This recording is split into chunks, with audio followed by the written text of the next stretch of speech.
We live. Are we good? We're good. All right, so it is Saturday morning. Like I said, we had already measured this out so we could loom it all up and split the ends, and I'm using this heat shrink loom. It's some new stuff that we got. It's pretty cool, and it looks kind of period correct. I don't know if you guys have seen like Tessa tape and the cloth loom that was predominantly used back in the, I guess, the 70s-ish area, I think. But this stuff has a really similar look, and that's why we decided to use it on this particular project.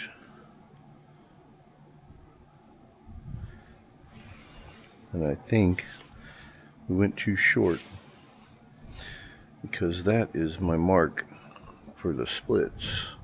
See all the lines there. So I don't know, not really sure why I cut that piece so short.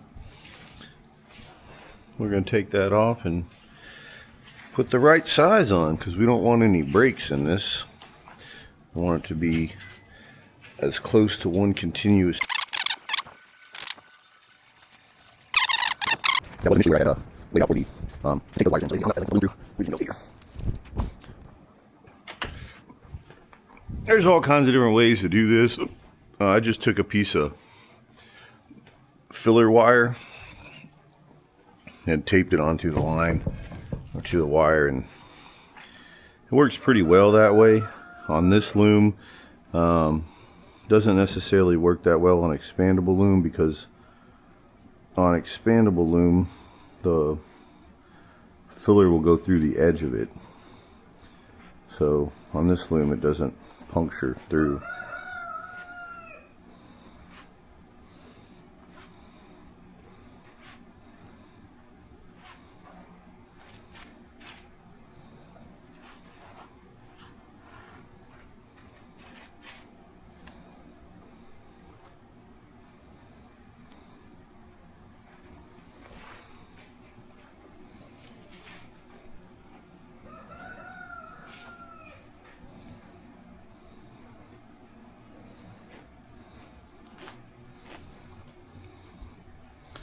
If we do this well enough, we can bend that around so it'll hold it, and we should be able to just kind of work this through this way and pull it in place. Oop. Came out the tape. We're going to cut this off so you're not really concerned about marring the wires on that end.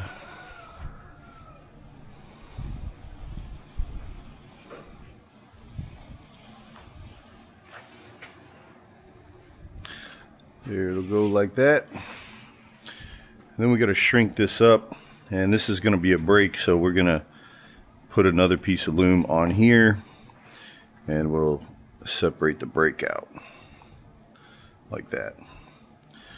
So if you haven't seen this stuff, we'll shrink some right quick so you can kind of see it do what it does. I don't have my other heat gun at the moment. I let a friend of mine borrow it and I haven't gotten it back.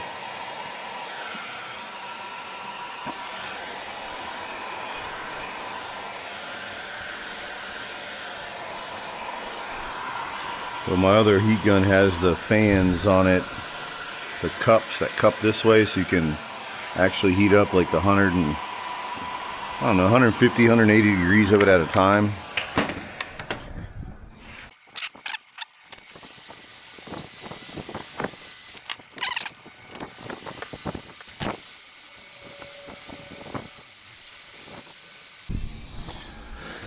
Alright, so we got all this loomed up, and like I said, right here is where we need to do our splits.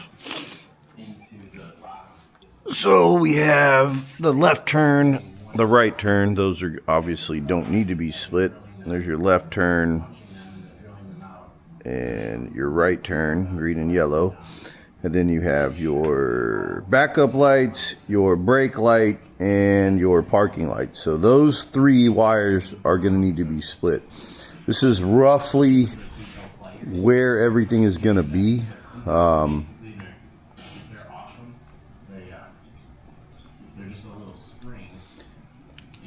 So I can basically go from there, and we need to make sure we have enough wire to get around where it's at. we don't need to cut and loom all of this. We can just cut a little bit. So we need to split off our backup light, and we know we need one around this area here, and then you can see how long that is. So it's plenty long all the way. So we're just gonna cut those, and I'll trim them back once they go in place. I'll trim them back a little better, but for right now, if I can find my cutters, I've got multiple pairs, but I can't always find them. That's probably why some things take me so long. Oh boy, this happens to everybody, right? Oh look, both pairs of cutters are over here, or two pairs of cutters are over here. So anyway, we know we need you need your parking light over here, so we can cut that. We know we need our backup light, so we can cut that, and then our brake light, cut that. So these three wires here are going to get spliced into the harness over there. These go, this is right turn here, and you got your left turn. So we don't actually need that much left turn either. And cut that, get that out of the way. When you are doing your parking lights, make sure you don't forget about your license plate light, because you need your license plate light to hook up to your parking light so that when you turn them on, it shows up. So just an FYI, that's I've never done that. Never forgotten it, but it happens. It does happen. So keep that in mind. We can get rid of this. We don't need this wire. And these three, your green, your blue. This blue wire was actually for the third brake light. But since this truck has a shaved third brake light, we don't need that. I just went ahead and used that, and I left a little bit of extra wire here because that wire is going to get ran up to the brake pressure switch here. So this is the brake pressure switch power. So that should have a constant power, and it's going to go into one side, and then the light signal is going to go to the other side underneath there, right there. That's where those go. So I'm going to sort these out to where they're about the same length.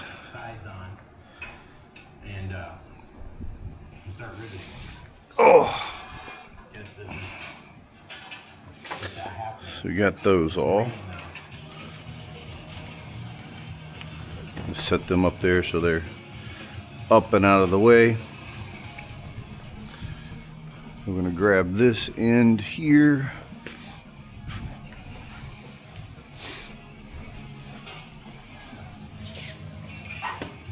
All right, so when I split these, I always want to make sure I stagger the joints. That way it keeps your wires from getting larger in size, kind of from having that big bubbled knot, I guess is what I'm trying to say. So how I do it is take parallel splices. Do we have the right size in here, or do we have to go upstairs and get some? Might have to go upstairs and grab some.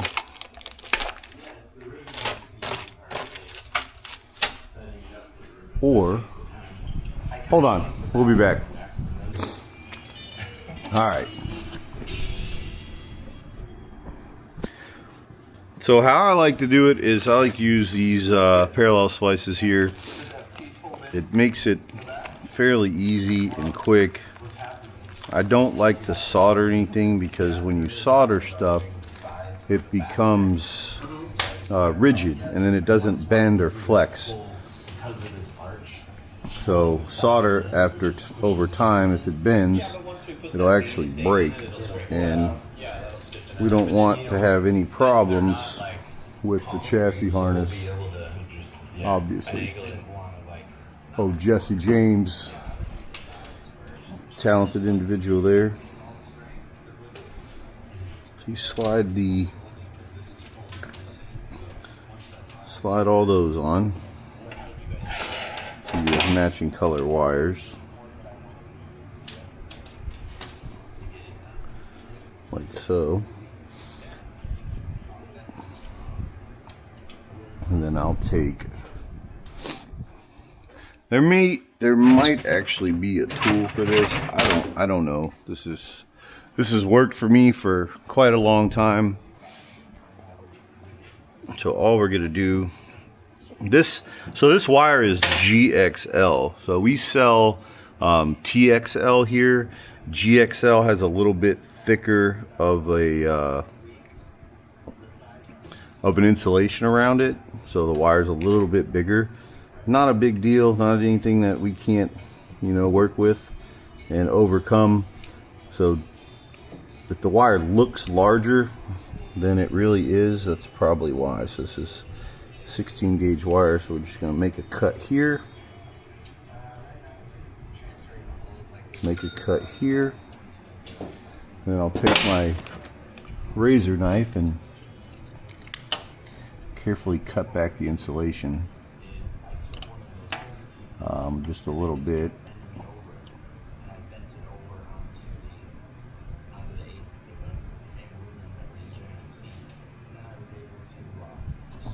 Like so. Pull that off. You slide your parallel splice on over that, like so, and strip this wire back to fit in there.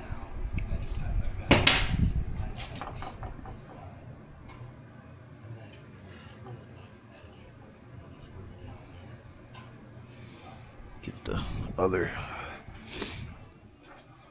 these guys here.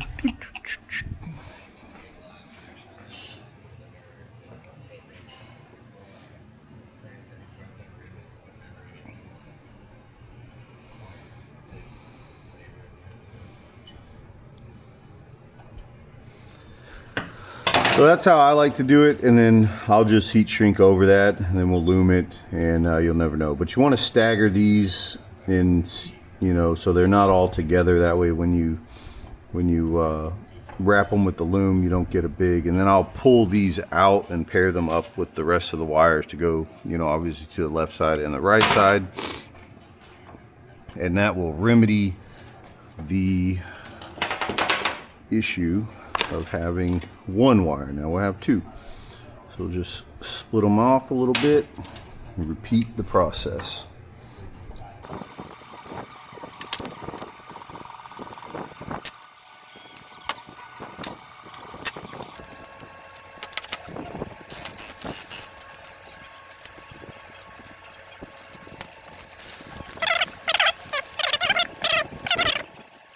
I need to go get my other heat gun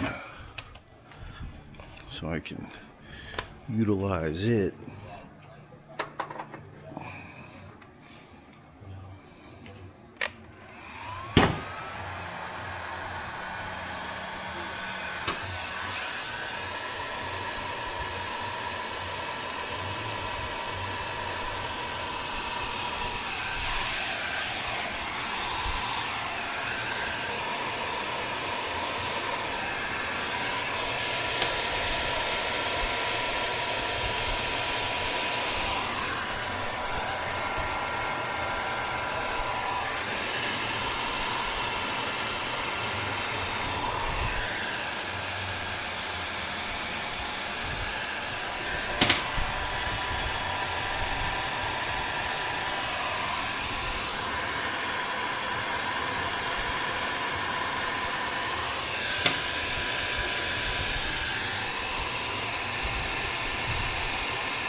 And just like that, you are good to go. One thing to take note is, depending on how particular you are, is it's not a bad idea to put your ground in here, because you're going to need grounds for everything.